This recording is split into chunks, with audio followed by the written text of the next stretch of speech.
Ok, pues vamos a tocar ahora el aumento de la población de Puerto Rico, cómo se van a fundar pueblos y etcétera. Para el siglo XVIII, Puerto Rico se llenó de inmigrantes que venían de España, de esclavos de África y de cimarrones de islas inglesas. Esos cimarrones son estos africanos que eran esclavos en islas vecinas y se escapaban. ¿Okay? Venían españoles también. Y en el año 1765 habían aproximadamente 45,000 personas viviendo en Puerto Rico.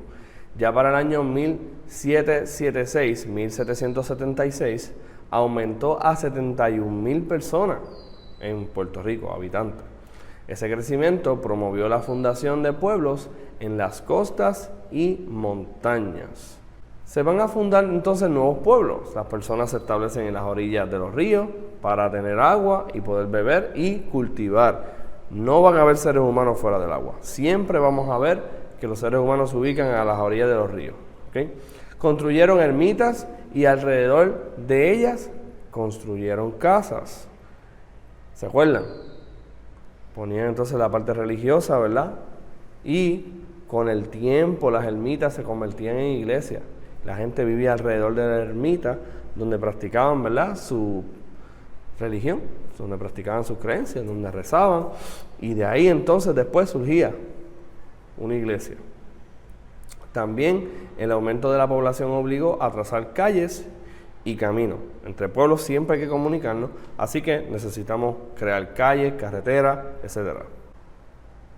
Para el 1778, entonces se va a fundar Ponce, San Antonio de la Tuna, que es Isabela hoy en día, El Pepino, que es San Sebastián hoy en día, Fajardo, Loíza, Caguas y Río Piedra. Esos pueblos ya en el 1778 están fundados. Ya cuando los Estados Unidos se están independizando, ya nosotros teníamos diferentes pueblos. Hay una foto, ¿verdad?, de Caguas en el siglo XIX, que aunque son 100 años más tarde de lo que estamos discutiendo, podemos tener una idea de cómo se veía el centro del pueblo, ¿verdad?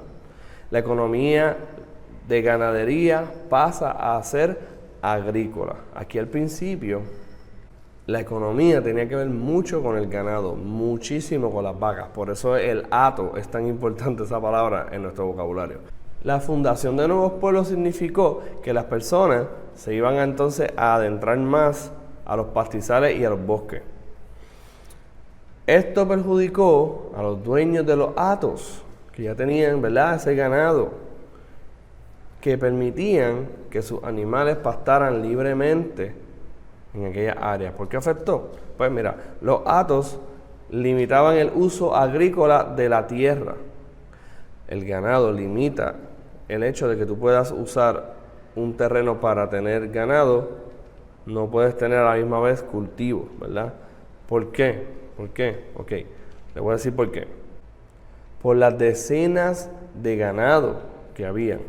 Esto es debido a que los animales se comían los cultivos, trayendo conflicto entre los hateros y los nuevos pobladores. O sea, los que ya tenían esos ganados allí pastando y comiendo en aquellos hatos, van a tener problemas con los que vengan nuevos a vivir cerca, ¿verdad? Porque esos que vienen nuevos a vivir cerca necesitan sobrevivir también, necesitan cultivar, necesitan sembrar, y si hay una vaca que viene a comerme lo que yo sembré, hay problema.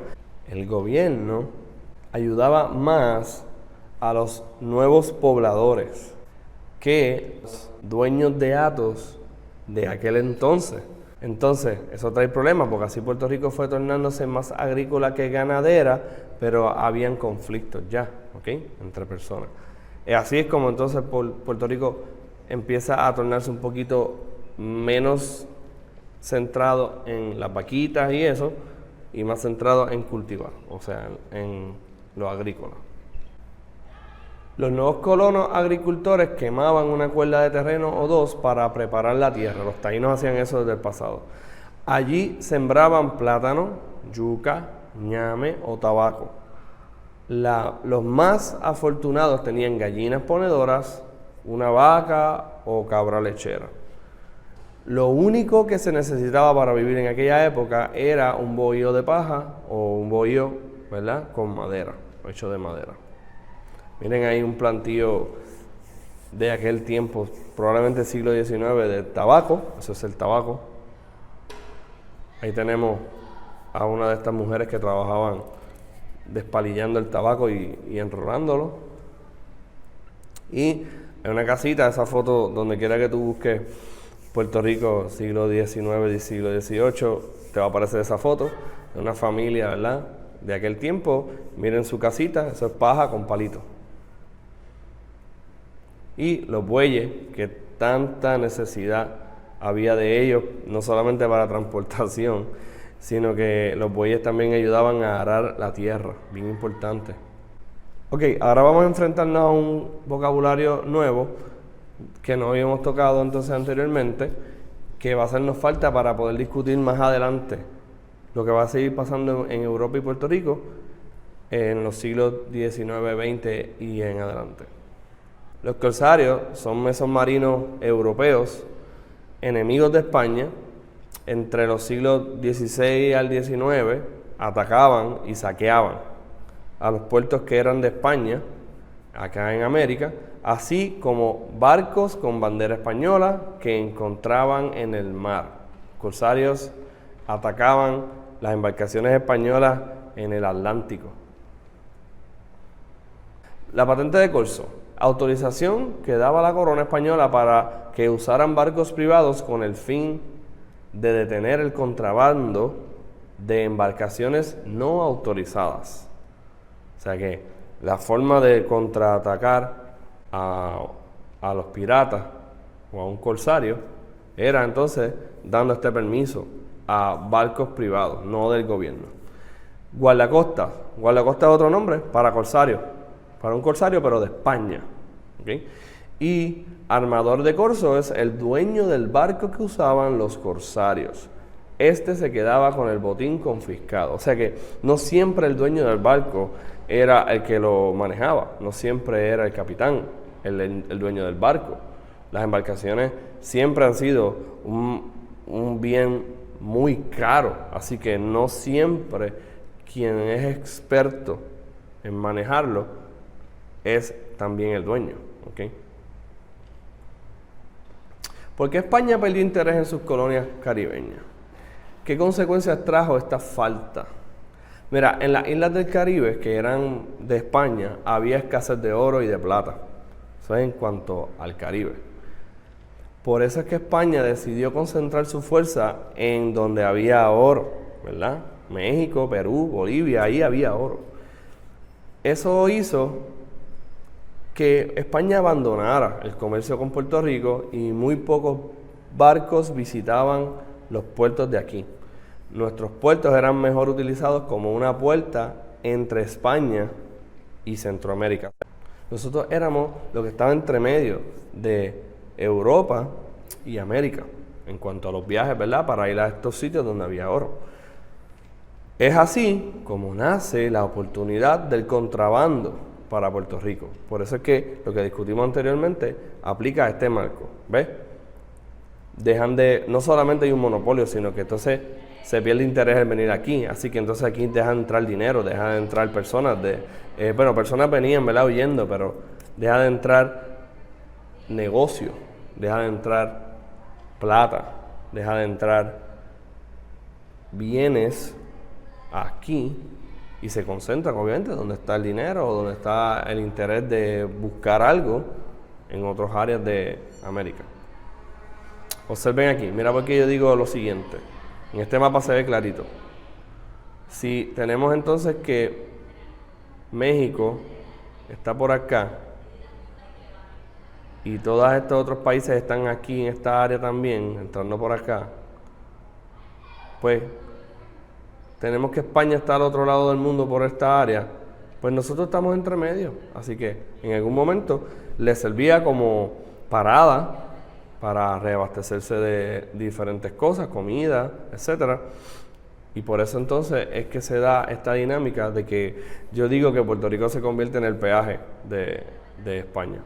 El aumento de la población de Puerto Rico va a exigir más comida, más ropa, más herramientas, más esclavos para la construcción de nuevos centros urbanos. Todo eso es requerido para poder, ¿verdad?, subsistir y etcétera. Y en aquel tiempo se requirió. Eran pocos los barcos que entraban al puerto de San Juan. Muchos comerciantes tenían que esperar meses para recibir mercancía y continuar su negocio. ¿Qué tú crees que va a pasar? Así los pobladores sufrieron de escasez. ¿Vieron? La escasez, no solamente por el monopolio, ahora por el desinterés también. Racionaban sus abastos y permanecían prácticamente desnudos porque no tenían cómo confeccionar su ropa, no tenían cómo hacer ropa tan siquiera. Por eso es que la gente andaba así, ¿ok?, casi desnuda. De hecho, eso de racionar es que entonces ya no se vende las cosas libremente, sino que entonces ahora tú tienes que esperar por una cantidad menos para que entonces se le dé la oportunidad a otros comprar y no te lo lleves tú todo, ¿ok? Eso es una señal de escasez crítica, cuando hay racionamiento. Y lo malo es que el racionamiento, como quiera que sea, no resuelve el problema. Realmente es tratar de difuminar el problema. La población de la isla, o sea, los isleños, no podían vender los productos que hacían o que fabricaban o que producían. ¿Por qué? Porque dentro del monopolio que yo les expliqué anteriormente que existía, a ninguno de los españoles le interesaba nada de lo que producía la gente en la isla. No les interesaba, ni siquiera. ¿Okay? Así que ellos sufrían de escasez como quiera y no les interesaba aquello porque era ilegal. Eso aumenta la pobreza en cualquier lugar, pero en Puerto Rico aumentó la pobreza. El interés de la corona española con Puerto Rico era de una posición estratégica como defensa militar aquí en el Caribe. Esa era una de las más importantes razones por las cuales Puerto Rico entonces no lo dejaron abandonado como pasó tal vez con Haití en algún momento pasado.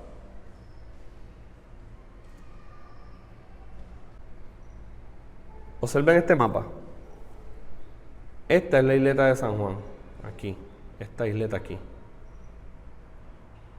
Este es el puente que conecta la isla Grande con la isla de San Juan, con la isleta de San Juan. El resto de la isla, perdida. Los barcos van a venir a estas diferentes áreas, posiblemente por aquí eran los puertos del pasado, cerca del Morro. Y el resto de la isla, los que vivían en el centro. ¿Qué pasó con los que vivían en Cagua, Santa Isabel? Todo eso. Así, la poca mercancía que llegaba era para atender la necesidad del bastión militar de Puerto Rico, que era San Juan. Por esto, la Isla Grande se desarrollaba separada de su capital. La gente tenía una identidad bien diferente, ¿verdad?, a la isleta de San Juan, los que estaban en la Isla Grande. El poco contacto que tenía el resto de la isla con San Juan era el de entregar sus impuestos.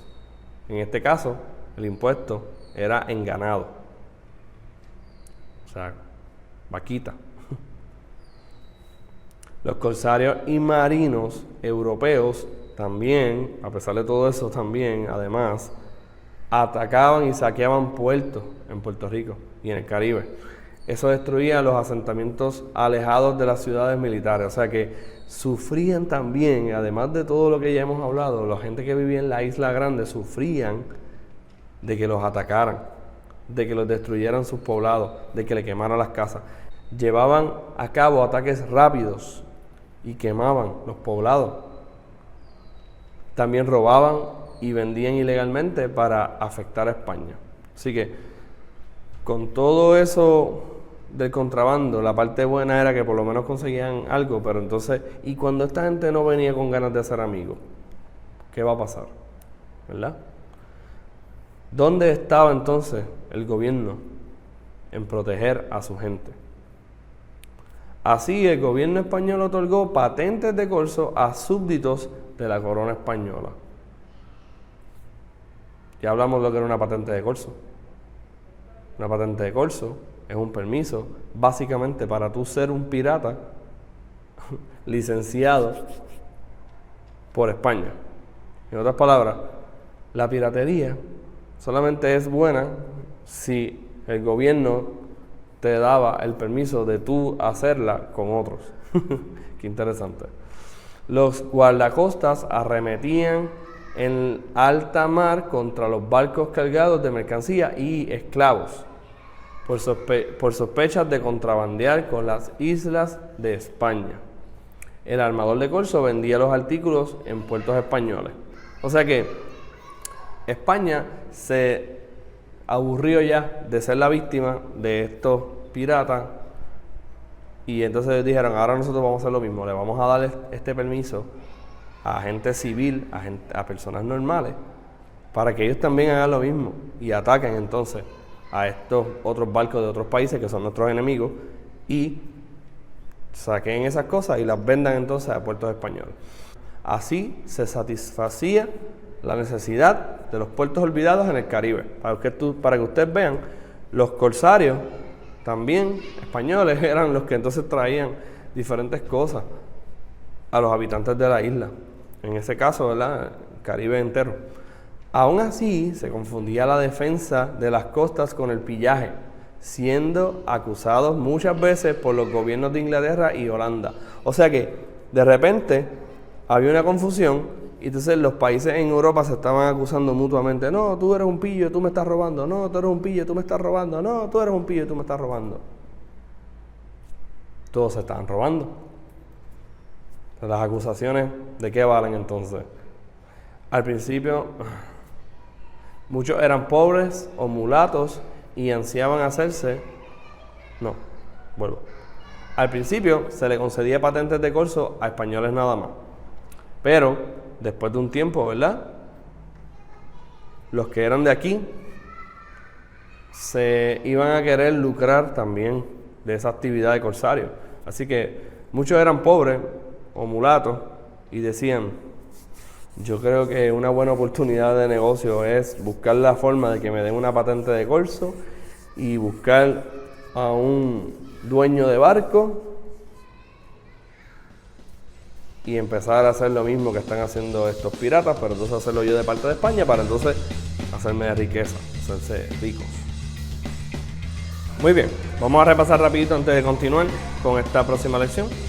Queremos ver entonces por qué Puerto Rico necesitaba de esta parte económica de comercio que era ilegal, ¿verdad? Hablamos la otra vez que Puerto Rico exigía más comida, más ropa. No llegaban barcos al resto de la isla, solamente llegaban al puerto de San Juan. Los comerciantes, por ejemplo, tenían que esperar un montón para abastecerse, muchos meses. Los pobladores entonces sufrían de escasez, tenían que racionar lo poquito que tenían, se quedaban sin ropa. Todo esto era parte, ¿verdad?, del monopolio. Estas eran las consecuencias de estos monopolios. Y como parte de soluciones al monopolio, pues entonces era el contrabando, ¿verdad?, y otras cositas que estuvimos hablando. El interés de la corona española con Puerto Rico entonces cada vez era menos, solamente era tal vez de defensa militar. Y ahí yo les puse un mapa, ¿verdad?, sobre San Juan y dónde estaban los puertos en aquel entonces, los más importantes. Así, la poca mercancía que llegaba era para atender la necesidad de San Juan y la Isla Grande básicamente se estaba desarrollando aparte. Solamente recibían atención cuando iban a pagar los impuestos, que era normalmente en ganado. Los corsarios y los marineros europeos entonces atacaban, saqueaban puertos en las islas españolas, destruían lugares. Así que había una confusión. ¿Cuáles de estos piratas, corsarios, lo que fuera, realmente eran nuestros amigos y cuáles no, ¿verdad? Eso creó confusión. Los guardacostas, que eran estos corsarios de parte de España, robaban entonces mercancía de otras naves en el mar y entonces las contrabandeaban acá en la isla. Ese dueño de barco, ese armador de corso, vendía todos esos artículos por acá. Ese armador de corso entonces vendía los artículos en puertos españoles y pues por lo menos así se abastecía un poco la necesidad que había por acá. ¿ok? Se acusaban mutuamente de robar, Holanda, Inglaterra, España, Francia, todo eso. Entonces, eso hace que las personas que están aquí digan, pues la solución para yo salir de la pobreza es conseguir un permiso de eso, ¿verdad? Una patente de corso para yo también ser corsario y salir de la pobreza. Pues, porque muchos de ellos, ¿verdad?, tenían esa necesidad. Vamos a hablar entonces de esto. Vamos a hablar de un corsario que normalmente se toca cuando vamos a hablar de historia de Puerto Rico, casi siempre en los libros de texto, y es Miguel Enríquez. Miguel Enríquez recibió una licencia de corso, ¿verdad?, una patente, fue corsario, pero antes de esto él era un artesano, ¿okay? Era un zapatero que acumuló poco a poco fortuna, compró barcos y propiedades. Era dueño de tiendas y poseía un ingenio azucarero que contaba con mano de obra esclava. O sea, era una persona que había podido salir de una circunstancia y se encontraba en nuevas circunstancias. En el 1713, el rey de España le otorgó los títulos de capitán de mar y de guerra, armador de los corsos de Puerto Rico y caballero de la Real Efigie. Por ser un criollo mulato, generó la envidia de los hacendados blancos. O sea que los hacendados que ya habían aquí, que eran dueños de negocios, comerciantes, etcétera, veían a este mulato que había progresado, que le habían dado un privilegio de patente de corso y decían, este tipo está mejor que nosotros. En el 1735, bajo una intensa campaña en su contra, el gobierno acusó a Miguel Enríquez de deudas y de comercios ilícitos y embargó todas sus posesiones. Qué interesante, porque comercio ilícito, básicamente, porque tú le dieras una patente de corso, no significaba que entonces todo lo que él estaba haciendo era bueno o era malo.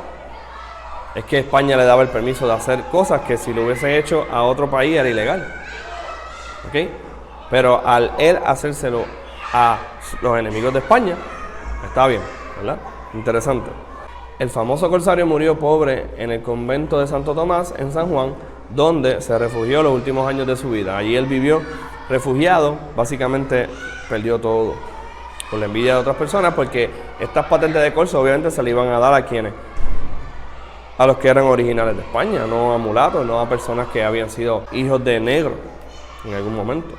Entonces, esto nos lleva a la religión y a la cultura, porque estamos hablando del siglo XVIII en Puerto Rico, y vamos a hablar rapidito sobre este aspecto, el cual se va a tocar siempre en la historia de Puerto Rico, pero vamos a enfocarnos aquí rapidito. El catolicismo era la religión oficial de España, eso no hay duda.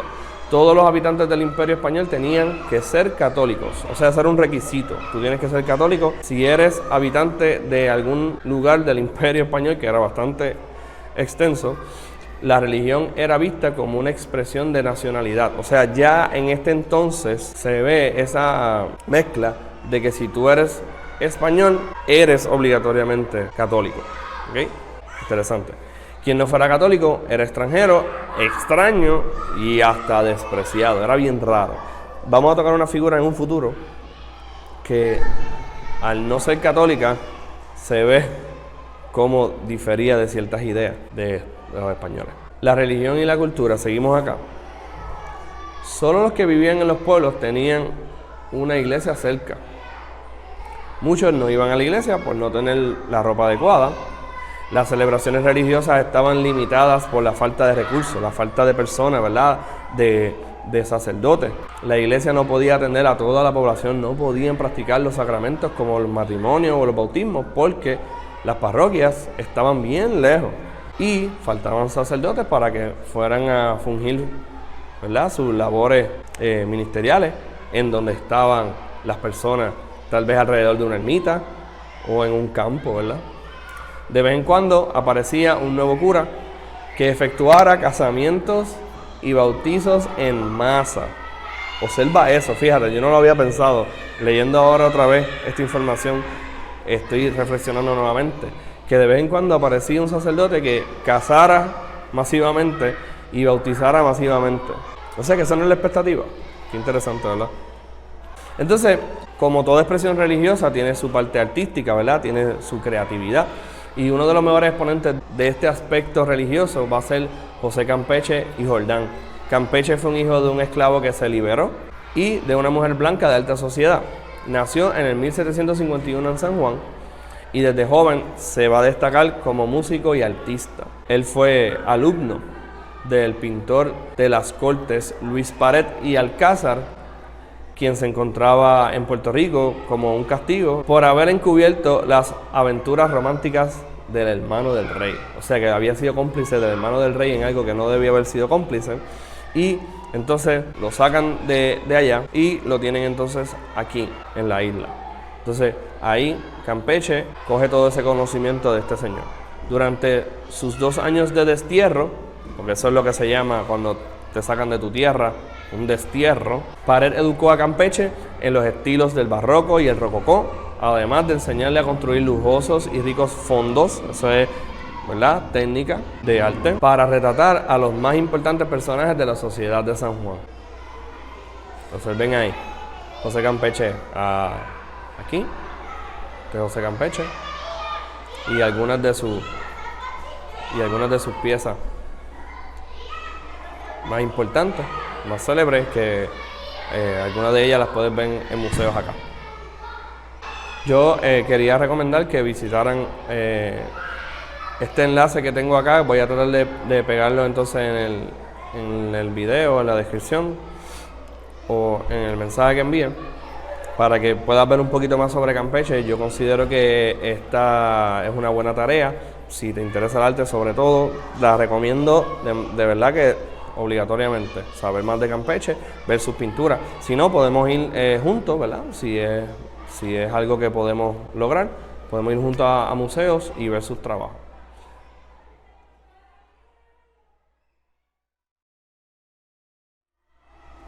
Ok, con esto terminamos esta sesión de la discusión del siglo XVIII, con la Guerra de Sucesión Española. ¿Qué está pasando aquí?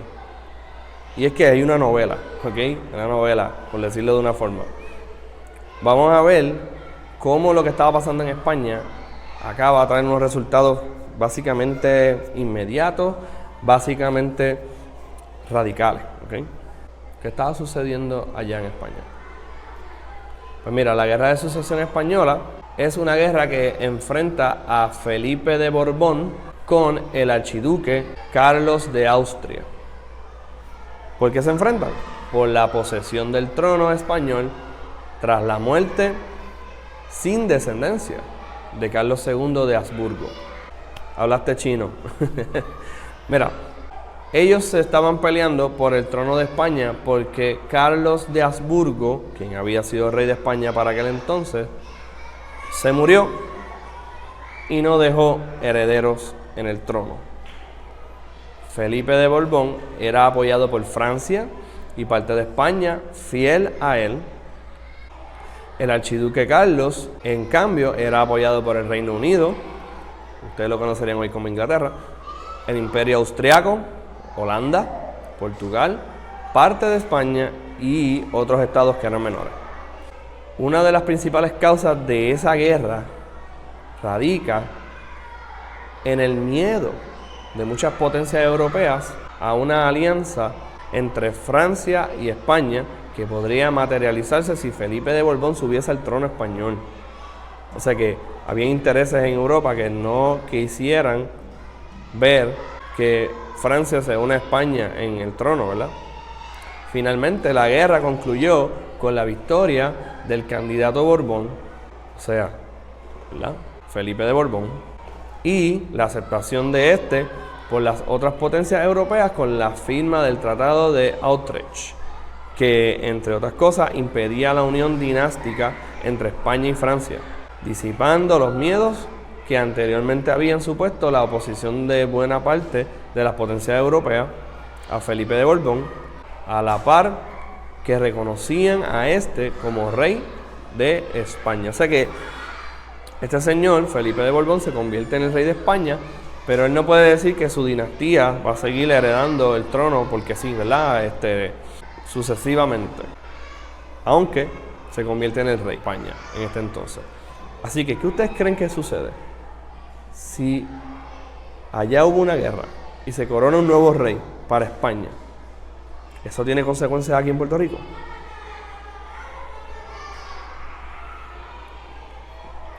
Pues mira, trajo consecuencias a Puerto Rico. Trajo el reformismo ilustrado. ¿Qué es eso? Bueno, pues el despotismo ilustrado son las ideas de la Ilustración que llegan entonces hasta América. Los reyes de España, Francia y Portugal y en otros países de Europa van a coger las ideas de la Ilustración. Voy a tocar las ideas de la Ilustración. Particularmente esas ideas que contribuían a enriquecerse los estados. Yo creo que hablamos de una de ellas, ¿verdad? Y aumentar su poder. O sea, no es que cogieron todo lo que estaban hablando en la Ilustración, todo el conocimiento que se estaba trayendo, y dijeron, sí, dámelo todo, esto lo vamos a practicar. No, ellos cogieron ¿cuál? El conocimiento que les convenía. ¿Okay? Cómo gobernar racionalmente, por ejemplo, es uno de ellos. Fomentar la agricultura, dar libertades al comercio y reducir la influencia de la iglesia. Pero esas libertades que yo acabo de decir, por ejemplo, las abrían un poco, pero era realmente para continuar un curso en donde pudieran subir taxes y seguir, ¿verdad?, adquiriendo más dinero. Porque a fin de cuentas, si liberas el comercio, te va a dar una entrada y tú la vas a usar a tu conveniencia. Aún así, no aceptaron ninguna teoría que limitaran su poder de monarcas absolutos. ¿Qué es eso? Que ellos no aceptaron ideas que dijeran, no, el rey no es absoluto, el rey no es el jefe de todo el estado, el rey no es el único que puede mandar, porque esa era la práctica en muchos de los países europeos en este momento histórico que estamos hablando, que es el siglo XVIII, ¿ok? Y parte también del siglo XIX y anteriormente también, pero esto es como quien dice, esta es la moda entre los políticos, ser un monarca o un rey absoluto, que pudiera hacer y deshacer leyes, etcétera. Vamos a terminar aquí porque quiero que toquemos las diferentes ideas de la Ilustración que estos reyes van a dejar atrás, para que cuando yo vuelva a repetir qué es el reformismo ilustrado y cuáles son las ideas de la Ilustración que llegan acá a América, ya tú sepas de qué estamos hablando y las contrastemos también con otras ideas y sobre todo con el conocimiento que nosotros entendemos que debe ser el correcto para juzgar todas las cosas. Así que gracias por su atención y seguimos en la próxima.